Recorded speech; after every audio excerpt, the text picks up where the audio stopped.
আজ ২৬ তারিখ সন্ধ্যা ৬টায় অনুষ্ঠিত হতে যাচ্ছে বহুল প্রতীক্ষার বাংলাদেশ বনাম ভিয়েতনাম। আপনি যদি লক্ষ্য করেন, ভিয়েতনাম র্যাঙ্কিংয়ের ১০৩ নম্বরের একটি দল, আর বাংলাদেশের র্যাঙ্কিং হচ্ছে ১৮১তম। তো এই যে ম্যাচটি, এই ম্যাচটি হচ্ছে ফ্রেন্ডলি ম্যাচ, যেহেতু আগামী ৩১ তারিখ এএফসি এশিয়ান কাপ কোয়ালিফায়ারের সর্বশেষ ম্যাচ সিঙ্গাপুরের সাথে। আর তার আগে এই ম্যাচটি আয়োজন করছে বাফুফের পক্ষ থেকে। এই ম্যাচকে ঘিরেই টান টান উত্তেজনা সবার মাঝে, যে বাংলাদেশ কেমন ফরম্যাটে কাবরেরা তার টিমগুলো পরিচালনা করবে বা দলটা পরিচালনা করবে। আমরা সবসময় দেখে থাকি কাবরেরা যে ৪-৩-৩ ফরম্যাটে তিনি দলটি সাজান, তবে প্লেয়ারদেরকে নামানো বা তাদেরকে বদলি হিসাবে নামানো, এই জিনিসটাই কিন্তু অনেক গরমিল করে দেয়। তো আমি আমার পক্ষ থেকে, এসপিএলের পক্ষ থেকে আমরা যে মূল যে টিমটা গঠন করব, একাদশ কাকে কোথায় রাখবো সেটা আপনাদেরকে জানিয়ে দেব। এই মুহূর্তে আপনি স্ক্রিনে দেখতে পাচ্ছেন গোলকিপার হিসেবে মিতুল মার্মাই থাকবে, আর অন্য কেউ থাকবেন এখানে।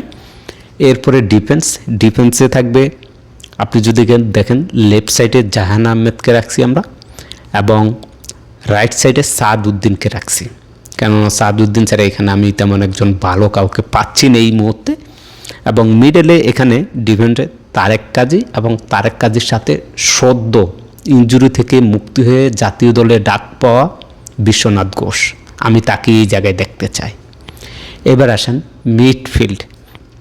মিডফিল্ডটা আমরা যেটা করছি, একবারে সেন্টার বরাবর হামজা চৌধুরীকে রাখছি, এবং তার রাইট সাইডে আছেন সমিত সোম, এবং হামজা চৌধুরীর লেফট সাইডে আমরা জামাল ভুঁইয়াকে রাখছি।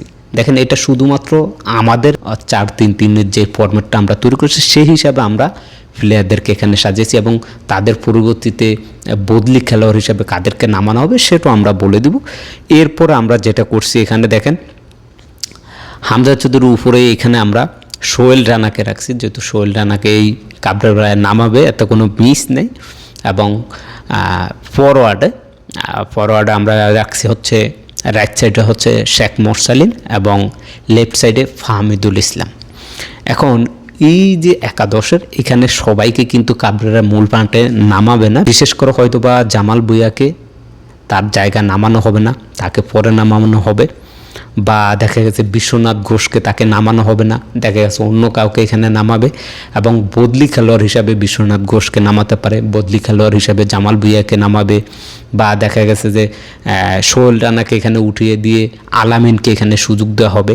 তার মন মতো করে, যার কারণে অনেকগুলো ম্যাচ বাংলাদেশ হেরেছে, যার একমাত্র মূল কারণ এই কাবরেরার টিমটা গোছানো, কাকে কোন জায়গায় কোন পজিশনে খেলানো উচিত সেইটাই সঠিকভাবে কাবরেরা ঠিক করতে পারে নাই। খেলাধুলার সকল আপডেট পেতে চোখ রাখুন এসপ্লে।